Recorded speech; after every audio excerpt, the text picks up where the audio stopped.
This is the ASUS Zenbook A14. Runs on ARM. ASUS reached out to me after seeing some of my recent M4 Mac reviews and asked me if I would look at this thing because with it, they're essentially mounting a response to Apple's MacBook Air, except on Windows. This runs on a Snapdragon ARM processor. Let's rip it open. iFixit kit. Only 10 T3 screws stand between me and the inside of this little laptop. You know, you never know when one of these bottom cases needs some special move to get it off. The MacBook Air has to like pull away from the hinge of the computer. You can't just pull it straight off. Oh, good. This one just pulls straight off. I'm happy to see the SSD is easily upgradable. That's just a standard M.2 slot, so it looks like I'm getting, what do I have in here? Ooh, 2 terabytes going into the Zenbook. Look at me, I'm Mr. Meeseeks. Dual fans is super cool. That means they can go half as fast and be twice as quiet. It also means that however fast this thing's processor is, it's probably not gonna thermal throttle. Ooh, lost a speaker. We've got a heat pipe going across the CPU there. These things here are the speakers. I read in the documentation for this thing that these speakers are super linear, whatever that means, but they've got these rubber baby suspension bumpers. They're pretty loud and clear, though there is not a lot of bass. There's a full-size HDMI port on the side, 2 USB 4 40 gigabits per second USB-Cs, a headphone jack, and a single USB-A port on the other side for your old-timey peripherals. And this thing charges through USB-C, which honestly should be every computer, nay, every piece of electronics everywhere. I really like having one cord that can just charge everything. Cameras, drones, power banks, my phone, this laptop. Love me some USB-C. And I should put out a disclaimer, I am primarily a Mac computer user and have been all the way back into the 1980s with my first Apple II Plus. I've even still got this first edition Macintosh Plus, and my God, it still works.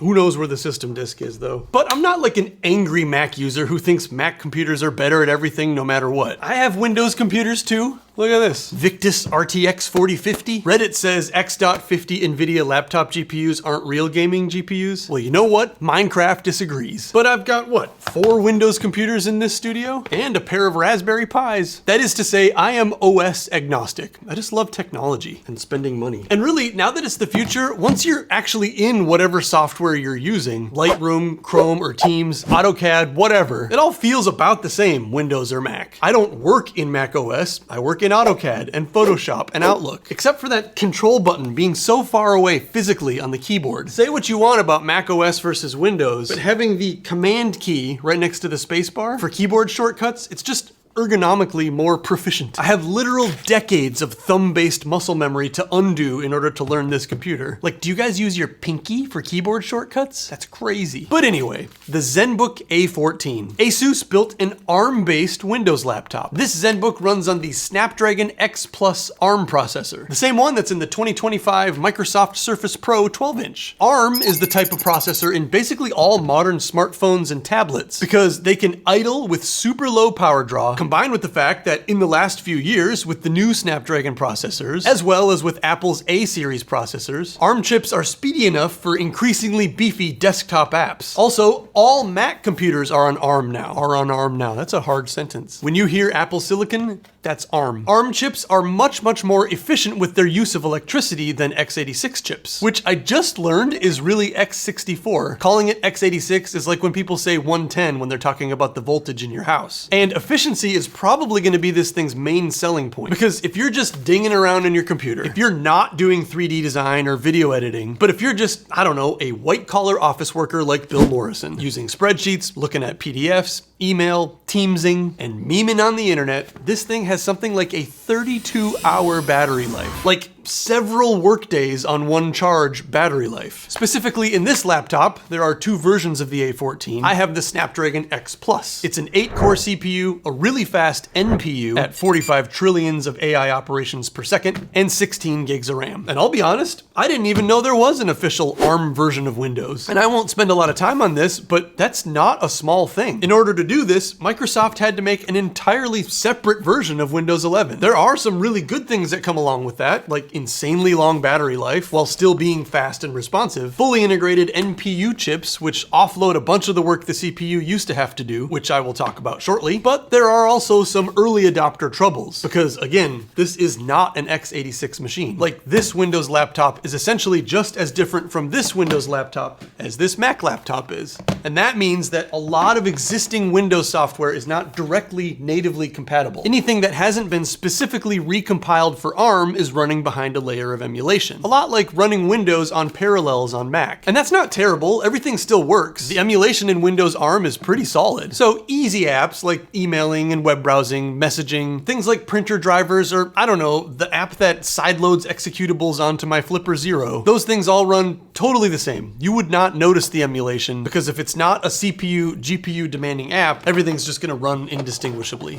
And on top of that, ARM versions of big popular apps are already here. So the Microsoft suite, like Word, Teams, Outlook, all of those are native on ARM. Photoshop is native on Windows ARM. For some reason, Lightroom Classic, which I use more often, is not. But it does work fine on this thing using emulation. That's not too demanding of an app. I guess until you get into things like measuring the export speed of a ton of photos at once. AutoCAD is also not. Some of the big boy apps are waiting to see if this is the future before spending the resources to completely rewrite portions of their code to become natively compatible. But I used this laptop for a whole week at this Cabana show we did production for down in Miami, and I had no problems using AutoCAD on Windows. It's actually perfectly smooth. Other than, why the hell can you not use spacebar plus drag to move the screen around like on Mac AutoCAD? That is a weird difference you wrote in there, Autodesk. Also, unfortunately, in that group of non-ARM Windows applications is most big game companies. When I was trying to test some AAA games just to see how they'd play, the MacBook Air, for instance, can play Assassin's Creed Shadows. It just has to be on 720p resolution to work at all. I couldn't even get that to try to boot on this computer. Same with Star Wars Outlaws. It just gets stuck on a loading screen forever. Won't turn on. Anno 1800 boots and plays quite smoothly through Steam. I ran through the whole story mode this week on my off time on this laptop. So for the most part, gaming is a bit of a bummer. But switching to ARM has some huge future advantages, which is why Apple switched from Intel to ARM starting in 2019 and never looked back. Let's talk about that NPU. I love when real life scoots closer to Star Wars life. Also, I've been watching Andor Season 2. The NPU on this thing gets to do a bunch of AI-based tasks with much less power used than those same tasks done on Intel or AMD chips. Things like, instead of a password, this computer just scans my face to open up. And for some reason, because of the NPU, the camera on this thing can just always be searching for me without using much of any of the battery. And something that I noticed while using it in Miami this week, it's literally always watching. For instance, if I'm turned to the side for a while and I'm talking to somebody, the screen will dim down because I guess it notices I'm not using it for a minute. But then the moment I just turn back to face this thing, oh, there it is. It sees me and brightens the screen back up. Ready to work. That's pretty sweet. Saves a lot of battery. The NPU also offloads the work for things like background noise removal and background scene removal during Zoom calls. It handles text to speech or speech to text, and it can always be listening now without using extra battery. Patriot Act in full swing over here on the Zenbook. No, I'm just kidding. I'm sure it's not always listening. This computer is very responsive. While ASUS technically made ARM laptops before, like the Nova Go and a few ARM-based Chromebooks, the Zenbook A14 is their first truly flagship ARM-based laptop designed for everyday users. And now seems to be the moment for these ARM-based laptops. This thing is launching alongside the Microsoft Surface, Samsung's Galaxy Book 4 Edge, Lenovo's Yoga Slim 7X, and HP's OmniBook X, all built around these same Snapdragon chips. I just looked all of those up. I do have a really old Lenovo Yoga. Its superpower was that it could flip all the way back and turn into a tablet. I hate it. It runs Windows 8.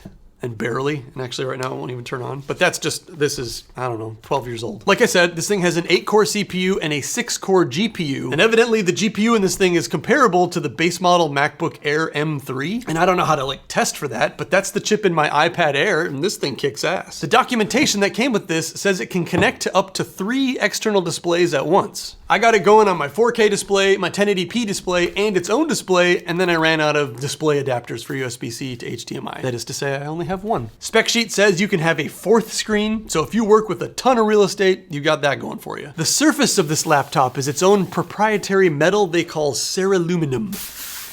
A combination of ceramic and aluminum. It's supposed to be super hard, which means a thing like a loose set of keys or some coins in your bag is not gonna scratch it.